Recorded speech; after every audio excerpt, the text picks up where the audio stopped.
All right, good afternoon. My name is Karen Smith from the Department of Public Instruction on our Career and Technical Education team, here to bring you another Career Pathway Showcase series. This year we've been focusing on work-based learning, but today we're really going to focus on the broader continuum of career-based learning experiences. So let me explain a little bit more.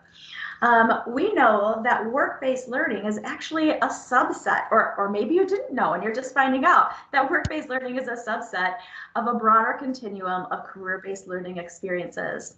So as you think about the scope and sequence of all the different academic and career planning activities that happen 6th through 12th grade, or maybe they even start a little bit earlier, some of those activities include a industry or an employer partner. We call those career-based learning experiences. And some of those career-based learning experiences, if they meet those 6 reporting criteria that we've been talking about in past Showcase series webinars, they're actually considered work-based learning experiences, because students aren't just learning about careers, they are doing work as a way of exploring careers. But again, there's this broad continuum, and it's really important to think about that big picture and that big continuum of career-based learning experiences. And so what you see on the slide are our main categories of career-based learning experiences. We're going to really encourage you to start to use these specific terms as you reach out to employers, because we're going to take these same terms and we're just going to start sharing them out very widely with employers so they understand what it is to come be invited in as a classroom speaker, or provide a company tour, or participate in a career fair. So this is a chance for us to develop some common languages. And that's a sticking point that we know has always been a barrier between developing those really strong education-employer relationships. The other thing I want you to think about is how this continuum of career-based learning experiences can actually act as a pipeline for your work-based learning programs. So imagine that you have, and some of you do, many of you do, have this really great advanced manufacturing work-based learning opportunity in your districts for students. Oh my gosh. Yeah.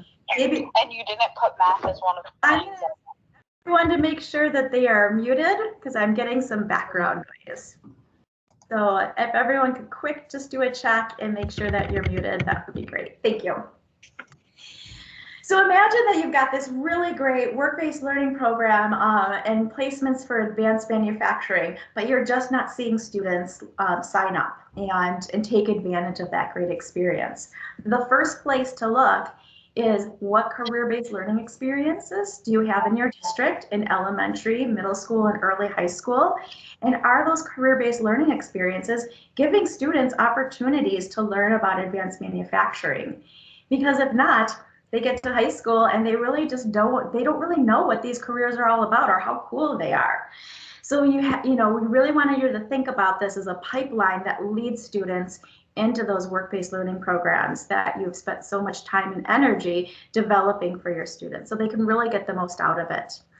And here today to help us really learn about career-based learning experiences is one of my good friends, Robin Ludke, Vice President of Talent Development from the Waukesha County Business Alliance. I have been really impressed with the Waukesha County Business Alliance and all of the programs that they provide for school districts and employers in Waukesha County for years. So I asked Robin to come in and share with you some of the programs that they run, and you're going to see how they are really providing that continuum of career-based learning experiences for all the school districts in that county. So welcome, Robin. Thanks, Karen, and welcome everyone. I saw some familiar faces as you were signing on, and so it's always nice to know you have friendlies in the audience who will heckle you if need be to keep the presentation going, so please feel free. As Karen said, I'm Robin Ludke. I'm the Vice President of Talent Development with the Waukesha County Business Alliance. So I have the pleasure of really kind of serving as an intermediary between the business community and our post-secondaries and our K through 12s and individuals like Karen and so forth to really kind of share best practices and continue to collaborate to find ways to build our talent pipeline, right? And that's what I really want to talk about today. So Karen's going to assist me. Thank you, Karen, for switching the slides for me. So bear with me as I'm not driving. She's going to drive for me. And you know how that goes when we have one foot on the gas and one person on the steering wheel. Just some high level information about the Business Alliance. And if you know this, feel free to shut your eyes and take a nap because I know it's been a long day for you. Really, our mission here in Waukesha County is to drive economic growth. And we do that because we want to make sure that it's the best place to do business. Next slide. We are an association that really hosts a large membership base, being a countywide chamber of commerce. So we have just about 1,100 different member organizations, ranging from everything from your sole proprietors to some of the largest corporations that we have here in the state. So it gets a little tricky for us to figure out how we can deliver on their needs. And so we started formulating in the last decade something called employer collaboratives. And you can see here on the screen that we have our 3 top industries that are represented here in Waukesha County: manufacturing, construction, and healthcare. And we also know that small businesses make up about 80% of Waukesha County's business community. There's a strong presence in our membership, and so their voices and needs are just as strong as some of our large manufacturers. And then we also know that buying into the community and giving back through service learning and opportunities to bridge some of those gaps is important through our nonprofits. So we have created a nonprofit alliance. What's special about these collaboratives is, I'll give you an example. When Karen needs an opportunity to talk to a group of construction companies about the pathways that are getting designed from Waukesha County, she can call upon our organization and have a one-touch point. She gets an entry point to come in and be in a room full of construction executives. We can invite their HR reps, their operation reps, so that she can pose some questions to them, and it just really cuts it off at the path, leans out the process for all of the educators in the room that were interested in the pathways. These collaboratives have seen fantastic representation over the decade, and I know they're getting replicated throughout the state. So if there's any other MEs or other associations on the call and you're curious about it, happy to chat more after. Next slide. Through those collaboratives, one of the #1 needs that we continuously heard over and over again is workforce, right? Workforce has now risen to the top as the #1 situation, I would say, in economic development. It is really affecting how we grow our communities. It's going to affect your enrollment rates right now. As you probably are seeing enrollments decline, it's going to affect our business community. It's affecting the public sector. It's affecting nonprofits and so forth. So we worked together with those collaboratives on the previous screen about 4 years ago and developed a workforce development strategy. We wrapped our arms around finding ways to develop, attract, and retain talent. And Karen spoke a little bit about the synergy that she and I have had when it comes to some of these cables and business opportunities for students. And that's going to live in our develop tenet. And that's where we're really going to focus today so that you can see that pipeline work. Next slide.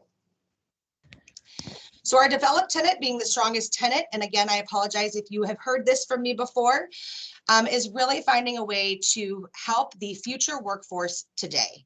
And we know that we need to build strong partnerships to expose students to the career opportunities that exist here in Waukesha County, our region, and our state. Next slide.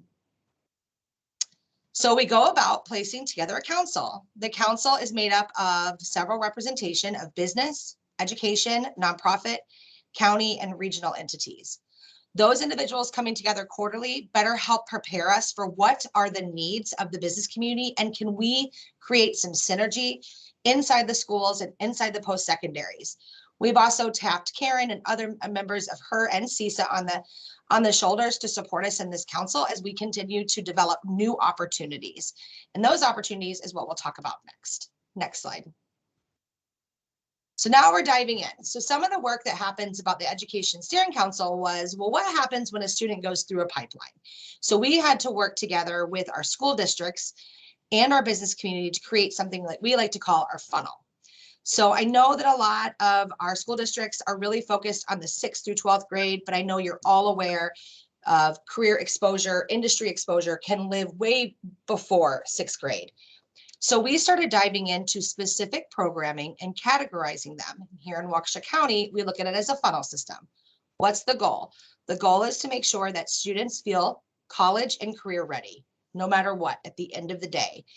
And so when you back that up, there are opportunities for them that are inside either projects that can be done inside the classroom where they're getting real life opportunities. And we as a business association can step in. We have the businesses at our fingertips that are willing to work in your school districts so that the student has a better understanding of what would I do all day long if I worked for that manufacturer? And how would I show results to the manufacturer? How would I know I was doing a good job? We can also support youth apprenticeship opportunities, which I know you're all very familiar with, by either connecting the business community to youth apprenticeships that you're interested in putting forth in your school, or simply bringing you all in the door to explain to a business what is a youth apprenticeship. And then finally, we also look at opportunities through dual enrollment. We are very fortunate here in our county. We have a very good relationship with our technical college here, WAUKESHA County Technical College. So we're always trying to find ways to expand that programming. And again, very helpful because the business community is coming to the table and sitting down with them, with us, to work through that conversation. As we continue to work up through the funnel and we go backwards, we really find that industry experience is a true life opportunity for students. Our businesses are saying the more these students can have hands-on opportunities, they are better set up for their next step in an employer. They are willing to teach students whatever they can when they get hired.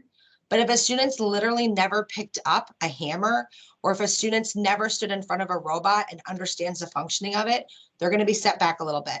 Some of the programming that we have here through Schools to Skills, where students are getting on a bus and they're going to manufacturers, they're experiencing those opportunities, they're getting to maybe even touch some of the machinery, use some of the machinery in a controlled area, can lead to job shadows, which then allows a student to either have a virtual or an in-person opportunity. Maybe it's for a day, maybe it's through a semester, which is giving them real life opportunities to even try something on, right? We want the students to make better prepared decisions when they're in their next step, which is leaving high school. So now they're trying it on. And then we can also talk about mentoring. We have several business leaders that are willing to be mentors to students in schools, even if they're not interested in their realm of industry. So we have seen things like CEOs of manufacturing companies mentor students just on making sure that they feel comfortable with the knowledge that they're learning in school and making better decisions as they graduate. That's real life, folks, right? That's really giving a student an opportunity to try on their next step earlier. And it's also assisting the parents too, at the end of the day. And then the very tip top part of the funnel is the exposure opportunity. And I'm sure all of you have exposure opportunities, and I'm not going to dive in too much to it. We have always supported Inspire in efforts to connect, whether that is virtual platforms. We've supported Naviance, career cruising, all of those different angles. But we also support expos, but our expos are a little different. We will never have a room full of just employers walking around talking about my company's better and here's some candy. It's not going to work for us here in Waukesha County. You better be coming to the table and bringing roles. I want to know what kind of engineering roles you have at that manufacturer that are going to be available, and what do those students need from the high school, and what do they need from a post-secondary to work for your company. We see the same thing in healthcare, and we've also had expos where students can go and physically build applications. They can build chairs. They can place they can work with pressure and water tools in our Kids Building Wisconsin application. It's real life exposure to the industry as a whole. We find that that becomes some of our largest touch points to better support our middle schools as these students are moving into their next steps of however the school district wants to go about it. You can see here on the side of the pipeline that there are specific hours that we think from the schools that get deemed for a student that we've just been able to put in front of the business community so they understand what is their time commitment, and then we can better facilitate that conversation.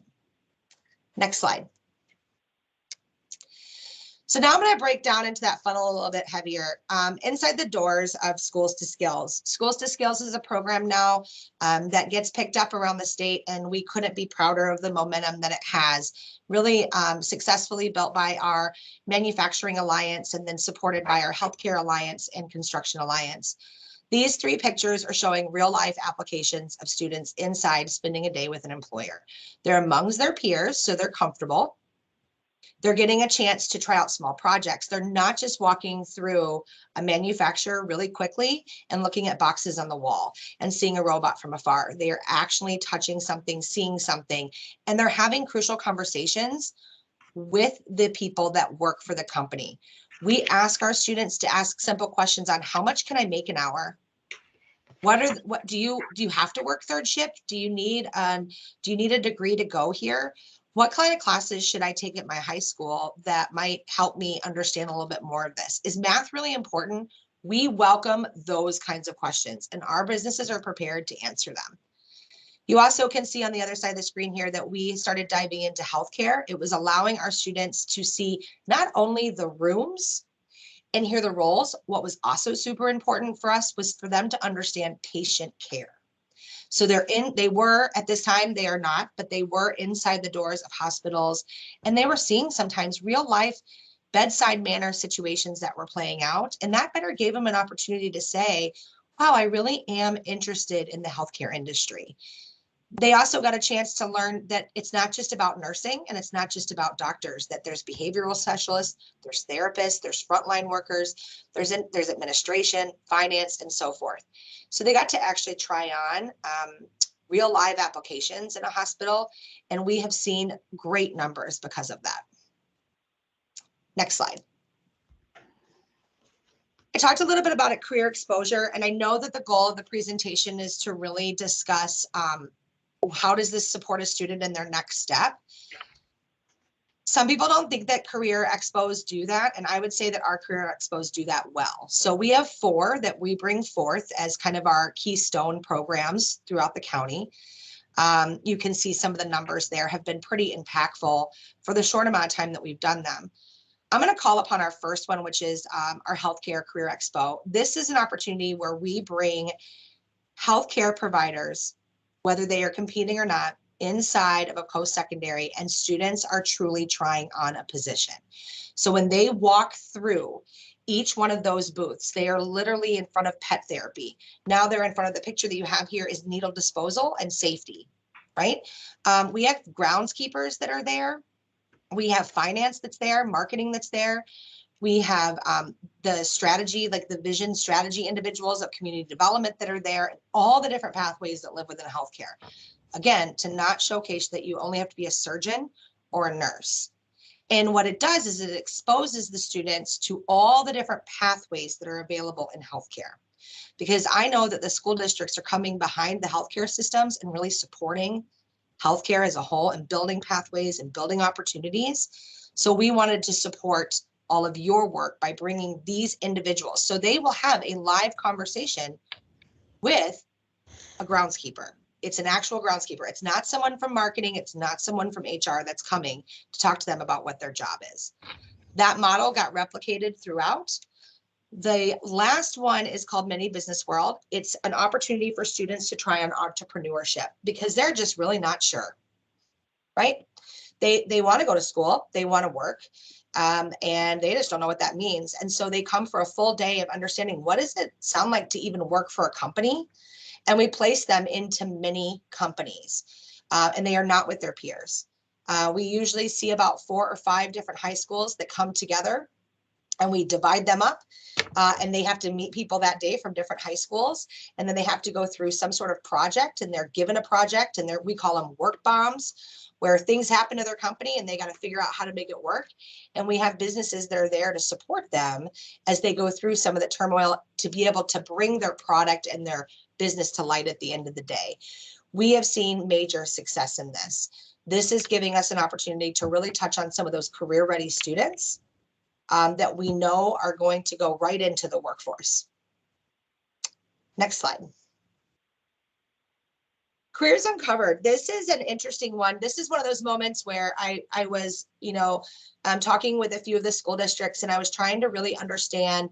We focus a lot on school students, but what about all of our actual staff that support K through 12, right?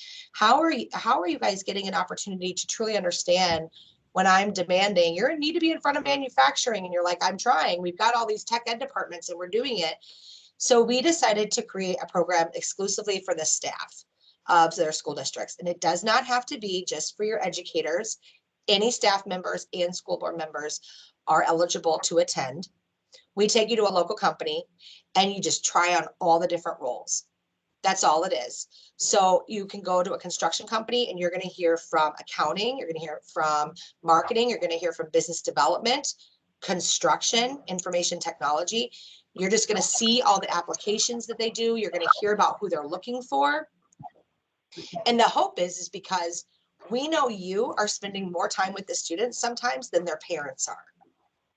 So you're able to see some of their possible dreams. You're able to see maybe some of their capabilities. And so if you say, I was just at XYZ construction company, and you know what? They're looking for an intern. Now you can help us make that connection. The goal is not to put any professional credits behind it. I know that our school districts support a lot of the educators doing this. It's an easy model to take, and we have businesses that raise their hands all day long to get you inside the doors. They're excited to showcase their new stuff that's going on, and they want to be able to build partnerships with you. Why? Because they want your students. They want your talent. And so they want to know what you know. And so this becomes an opportunity where you're kind of telling them about your talent and the culture of your students. And now they're learning from you as well. Becomes a great day to really bring together a business and a school district.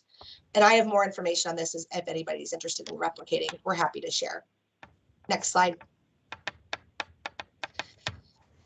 Roundtables. Everybody loves sitting around listening to other people talk, right? That's the best. That's what the business community does well. And so to the left here on the PowerPoint slide is what we call superintendent roundtables. We invite superintendents or presidents of our private schools to get together. We do it quarterly, and we bring an industry leader into the room. We shut the door, and we let the business leader talk about their company and their industry and their needs. And then we allow the superintendents and presidents to talk about some of their constraints, some of their concerns, where they're at, what they need from the business community, what they're facing. And what it does is it breaks down this invisible barrier that sometimes lives there between the world of education and the world of business. We've all got to be doing this together. The end goal is making sure students are college and career ready. And so by signing up to do this, it's very helpful. I would say that most of the time, there ends up being relationships that are developed between school districts and these companies. And they're things that had never even been thought about. So I would be happy to have any of your leaders come to one of ours sometime, or even attend virtually, so that you can see how impactful a crucial conversation like this can be, just to move some small needles in your school district and get some support from the business community. To the right is the connecting counselors. I just talked to Karen about this. I'm really proud of this one. This is where we're getting information in front of the school counselors of your schools. And we want you to learn about specific pathway programs. You have all spent so much amazing time working on pathways.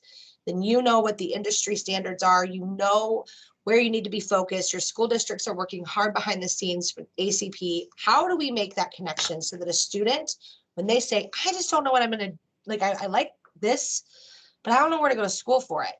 Now you're going to have an opportunity to know about some of the programmings, because programs change constantly at a college and university. They're always adding them. And so we ask counselors to come in, and we set up what you can see in this picture is almost like a speed networking, where we invite all different types of post-secondaries, and they will present one program.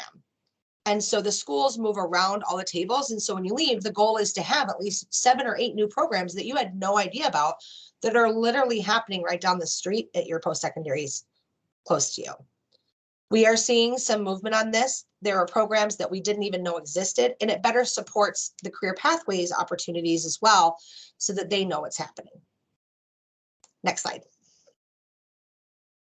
Lastly, this is where we bring it all together, right? So we in Waukesha County wanted to showcase how do we know that we are really truly moving the needle to have students either be career or college ready.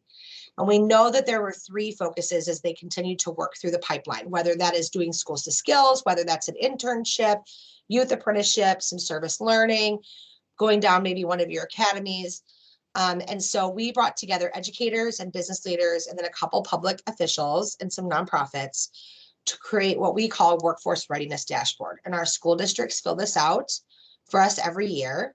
And we really focused on college, career, and life skills, because that's really where our K through 12 feel that they know if they have students that are either have college skills, career skills, and robust life skills, these are going to be successful individuals for their next step. So we have all these for our school districts. We usually send them out in October, but what it does is it better helps us measure how many students are taking youth apprenticeship opportunities in your school district that are graduating. How many of them are going on to the armed services? That's real life data, folks, that I think our business community is really interested in, and it shows them some outcomes. And it's been really impressive and helpful for us here in the county. It also better helps us understand which school districts need a little bit more support, whether that's tech ed equipment, maybe they need me to throw in more businesses for youth apprenticeships, or they need some support on dual enrollment, a whole wide of things. So it really continues to keep a conversation moving. Next slide. What's next? So, you know, it's really important that the students that are graduating from your schools really feel confident about what their next steps are, whether that's they're going to be career ready or they're college ready. And our Education Steering Council and our employer collaboratives are going to come together for an initiative to really get a better understanding of what is inside of the schools. So right now we're doing an evaluation of all of our K through 12 school districts. We started this in 2019, no, right at the beginning of 2020, and then the unfortunate happened. So we're picking it back up. This gives us a chance to say, what kind of construction equipment do you have? Manufacturing equipment, healthcare equipment, and start moving through that. Where do you need help? Where do you need support? We know you're following some pathways. We know that you are working in youth apprenticeships. We know that the standards are all starting to sound the same. People are starting to say the same thing. So how do we start giving you the opportunities to get, I don't know, maybe some better welding stations in your schools, because we want those students to be ready and prepared for their next step. So this gives us an idea of what is inside the school districts. We're hopeful to get this group back off the ground, and then be able to find a way to publish this resource so that the business community can utilize the resource. They can go to our website, they can look at it, because we have companies all the time that have something that they're like, oh, we bought this new machine and we have this machine and we'll keep servicing it, but we want to give it to a school district. Where do I give it? And I'm like, I don't know. So now I'll have a better opportunity to answer that. Next slide.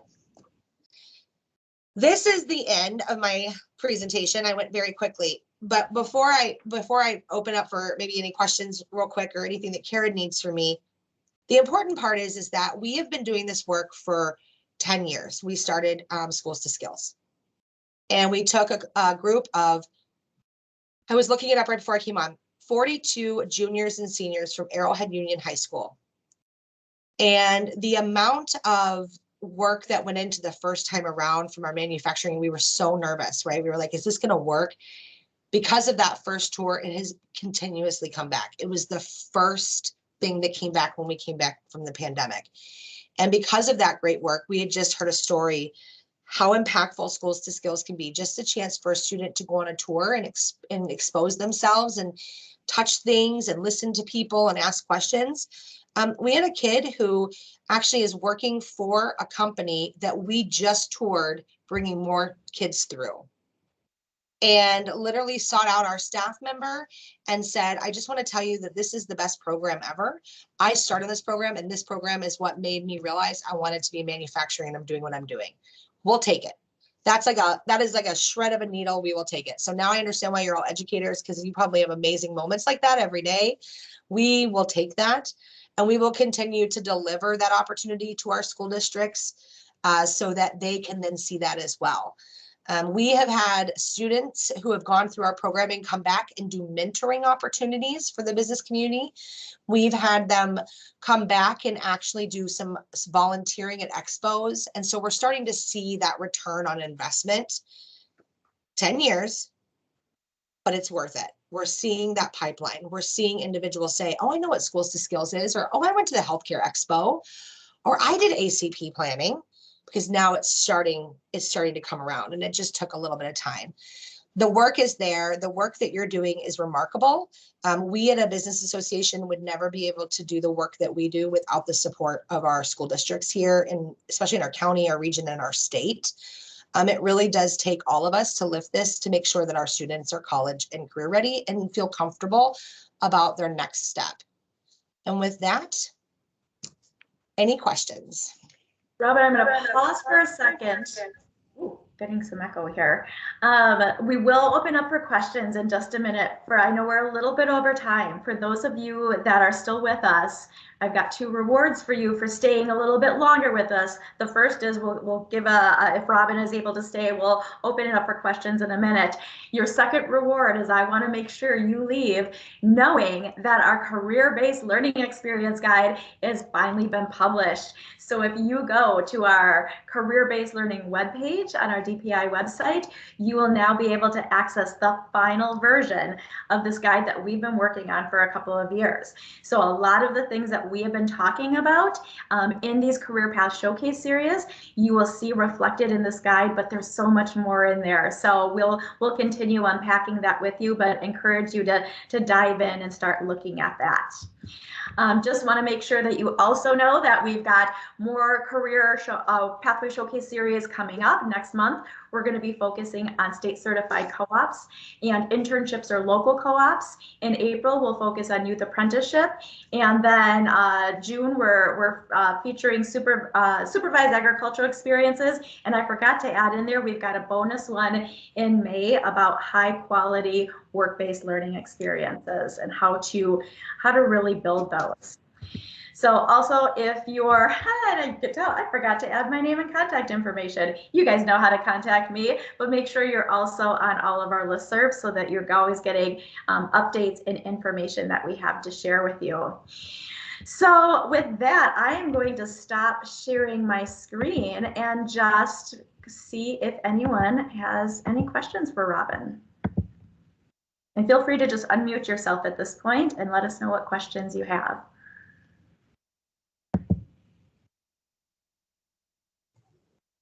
Robin, I've got a quick question. My name is Scott Carr. I'm from Hartford. Great stuff. Really appreciate you sharing. When did you start this venture? Maybe I missed it at the beginning, but you know, from the get-go with your vision to where you're at right now, give me a little timeline and what that took. Sure, absolutely. We kicked off our first Schools to Skills about 10 years ago. Okay. And we started our manufacturing executive council, so our manufacturing alliance about 11, 12 years ago. So that collaborative came together and they started Schools to Skills, honestly, to focus on helping spread the message that manufacturing is not dark, dirty, and dingy. And then over the last decade, we have seen that change.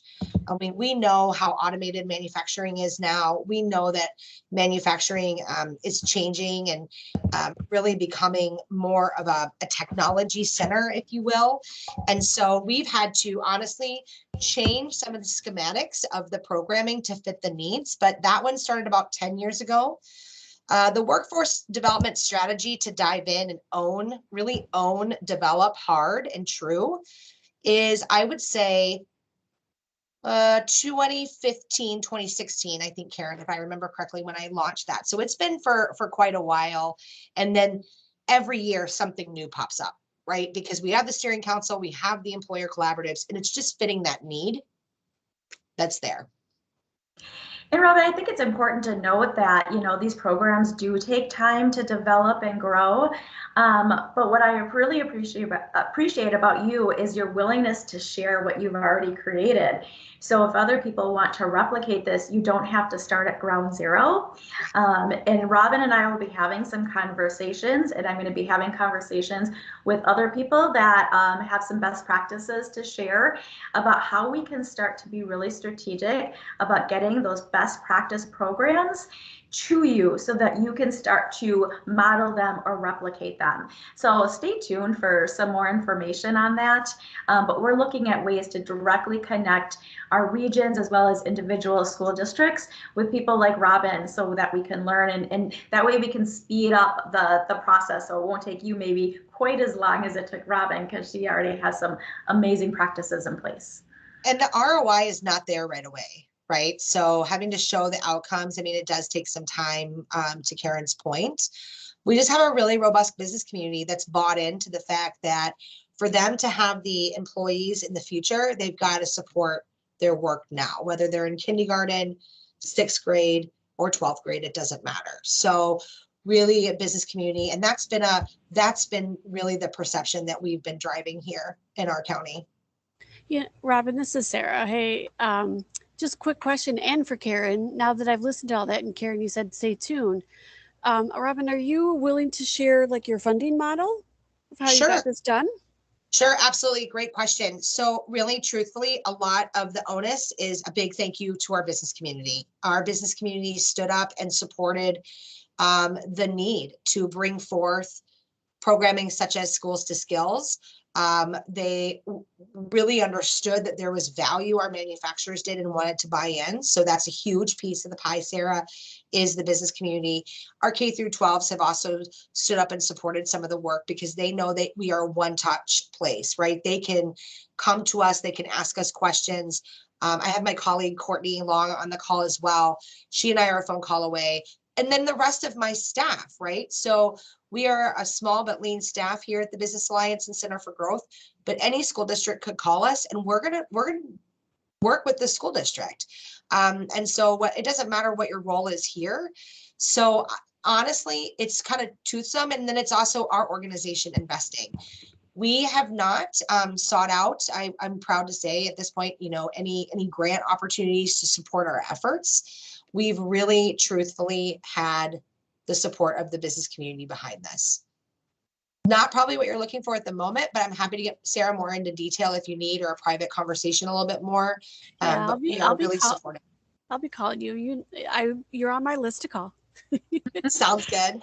And I think it depends on the scale, right? So if I, one of our district folks on the line with us, and I wanted to start doing some of this, but maybe on a small scale, it's not so much that you need funding, but you need to build a team in your district that are going to be able to do the work to bring all this together, right? It's a lot of it is the coordination it takes to execute these events. And so you can start small and do some of that internally, or even better, join forces with a couple of school districts that are your neighbors and work on something together. So you're lightening the load for everyone. Big picture though, I see a lot of this type of work happening in our regions through regional career pathways. Yes. So that as we are funding our regional career pathway coordinators, they are able to develop programs like this. So I don't want to deter any of our districts from contacting Robin and getting more information. And if you're anxious, go ahead and start, but know that I'm also working to see that this gets replicated in regions more. Great point, Karen. Other questions for Robin? Love this.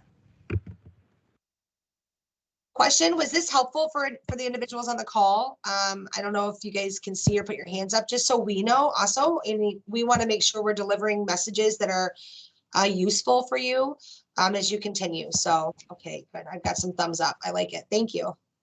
Awesome. Yeah, just the fact that we've got people staying after 4 o'clock, Robin, I think that's a really good sign that this was pretty helpful. That's good. So I see a couple of you asking other questions, in the chat. Just so you know, we will be posting the slide deck that has Robin's contact information. We record this. We'll be posting the recording. It usually takes a couple of weeks before we can get that posted. So I just put in the chat the webpage where all of this gets posted so that you can go back and, yes, please share it out with others. So let me just do one more quick check to see if anyone else has any other questions for Robin. Robin, this is Courtney. I was just going to say, somebody commented they were interested in more information on the equipment tool evaluation. Should they just contact you for that? Oh, thank you. Yes, if you're still on the call, please reach out to myself or Courtney and we can get you some background on that information.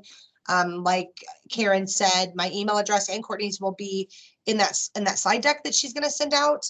And we're happy to share where we're at. So no problem. So Robin, this is Tammy Spur calling from Palmyra Eagle. That was me that posted that. And Yeah. I will be sending you an email, you and Karen both. Thank you so much. I appreciate today's meeting on this, and we'll communicate more. Love that. I actually have Palmyra Eagle on my list. So let's chit chat coffee and get some coffee, Tammy. That sounds great. Thank you so Make sure much. you do a good. Make sure you do a good job with Palmyra Eagle. That's where I'm from. That's where I grew up. I My love root. From kindergarten all the way through. That's great. Who was that? Scott Carr. Say hello to Kevin Wild over there. Oh yeah. Thanks, you guys. Nice to see you, Robin. Thanks so much, everyone, for staying a little bit late. Robin, thank you so much for being our guest today. I think you and I just really need to have some coffee soon as well. So we'll get that up. I got lots of ideas, and I know you do too. Excellent. It was nice to meet you all. Thank you for your time this afternoon. All right. Bye. Have a good afternoon, everyone.